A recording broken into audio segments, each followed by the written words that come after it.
মিয়া TikToker চিনেন না? এই আমনে কোনো লিঙ্গের মধ্যে পড়ে? আরে মিয়া কয়দিন আগে তো আমার একটা লিঙ্ক বানাইছে।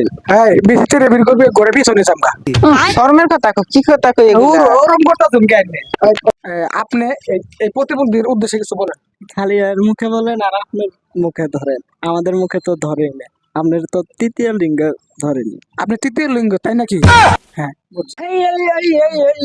এই কান পচা ইন্তাই পাও না মা তোর না তোর আরো কত গণ্য মনোযোগ গণ্য ব্যক্তি বই আছে তোর নাল তো এগুলা কাম করে না। আমি তো বুঝি নাই, আবার বুঝছি আল্লাহ। আচ্ছা বুঝছি। তারা তুমি এর উদ্দেশ্যে কিছু কথা বলো। প্রতিবন্ধী টিকটকার কোনো কিছু বোঝে না জন্যই মানে গণ্যমান্য ব্যক্তি এখানে যে বসে আছে তার কোনো সম্মান আছে যে এখানে পা তুললো? প্রতিবন্ধী মানে টিকটক যারা করে এত নিম্ন মানের, মানে একটা যে সেন্স থাকবো সেই সেন্সটুকু তাদের নাই। বুঝছি প্রতিবন্ধী টিকটকার মানে নিম্ন শ্রেণী মানুষ। একদম নিম্ন শ্রেণী, তাদের একটু জ্ঞান বুদ্ধি আমাদের আছে। বদনাম হয়েছে এখানে তো আমরা এই প্রতিবন্ধী টিকটকার করি, আপনারা বুঝেন না কেন আমাদেরকে বিয়াদব বলেন? ও তাই নাকি? হ্যালো তারেক তোমাকে একটা কথা বলতে চাই, তুমি কি কোশ্চেনটার উত্তর দিতে পারবা?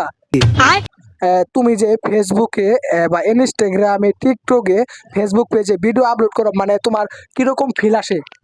আচ্ছা, আমি যে ফেসবুকে টিকটকে যে ভিডিওগুলো করি মানে আমাদের অনেক আনন্দের সাথে ভিডিওগুলো করি, মানে অনেক ভালো ফিল লাগে যদি।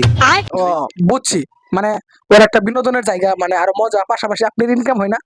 হ্যাঁ, এটা অনেক টাকা ইনকাম আছে, যদি ইনকাম না থাকতো তাহলে তো আমরা ভিডিওগুলো করতাম না। ও তাই বুঝতে পেরেছি। এখন তোমাকে আরেকটা কোশ্চেন করতে চাই, এই যে ইনস্টাগ্রাম টিকটক এদের মধ্যে মাসিক ইনকাম কত এটা জানতে চাই, দর্শকের একটু বলো।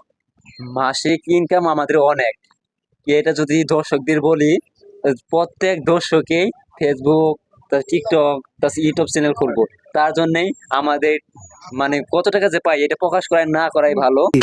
তাই তাই আমরা অনেক ভালো আমরা জানলাম তারেকের পেজের ইনকাম। আচ্ছা আরেকটা কথা, তোমার পেজের ফলোয়ার কত? আমার পেজে তো মিলিয়ন মিলিয়ন ফলোয়ার। ও তাই ভালো লাগো সর্বনাশ এখনকার এসে বসে প্রতিবন্ধী টিকটকার